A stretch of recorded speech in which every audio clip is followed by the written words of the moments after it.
And today I'm back with another video, and today I'm going to be reacting to Dan Quinn being fired as the head coach of the Atlanta Falcons. At the time of filming this video, there has not been an interim head coach named for the Falcons, and I don't believe they're going to sign a head coach from like college football or anything like that. I think they're going to wait until the offseason, sign a coach, and use an interim, but we'll see. Maybe the Falcons do that, but I believe they use an interim. They just haven't named them yet.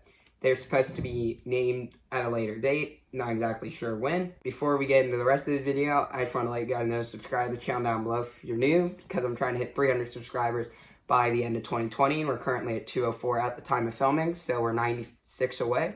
So if you're not subscribed, subscribe. It would really mean a lot to me. And also go follow me on Instagram, which I'll leave a link down in the description, because I put some sports news up there that I don't on here, and it's just extra content of me. So if you want to see more of me, go follow me over there. Links in the description, and let's get into the video. So I think this was a great firing by the Falcons. Last week, Bill O'Brien gets fired by the Texans, which I also think was a great firing because Bill O'Brien was just ruining pretty much the Texans. He was trading away players because he was the GM and coach. Dan Quinn was only the coach, so he wasn't doing those moves, but he was trading away players like DeAndre Hopkins for David Johnson and a few picks. Like that's not worth it. You're taking away Deshaun Watson's best weapon, and you give him Brandon Cooks in return. Like what is he doing?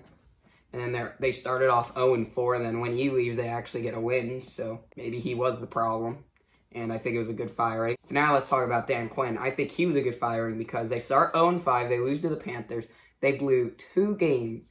They blew against the Cowboys when they should have had an easy onside kick recovery, but didn't. And then the Cowboys ended up getting a game-winning field goal by Greg Zuerlein to win 40-39. And then they ended up losing to the Bears, led by Nick Foles, choking about a 20-point lead. So I don't think Dan Quinn really is the greatest fit for this job because they lost to the Seahawks in Week 1, but the Seahawks are one of the best teams in football. They're 5-0 after getting their win on Sunday Night Football, so I'm not really expecting them to win that game. Week 2 against Dallas, they should have won that game. Week 3 against Chicago, they should have won that game.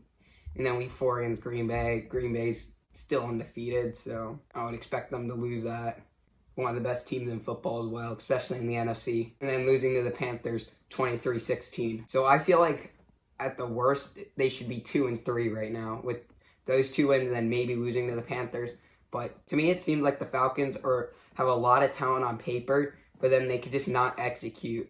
Like, their offense is good almost every year. They have Matt Ryan, they have Julio Jones, Calvin Ridley, have now their new running back to replace Devontae Freeman, Todd Gurley, and he's been playing pretty well, I'd say. Had a great game against the Panthers, over 100 yards running, and a touchdown. So I think they just need to upgrade that defense through the draft, get some free agent signings, because they are going to have a bit of cap, but they might want to re-sign some of their players, so we'll see how much cap's left during the offseason. But I think this Falcons team has a lot of promise and could win the NFC South.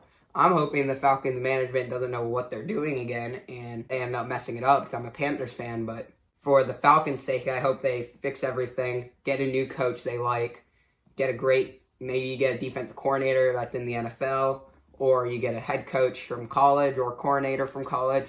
Something like that. I don't want to see the Falcons be good, but for their sake, I do want to see them be good because that makes it better for the division because then it's more competitive.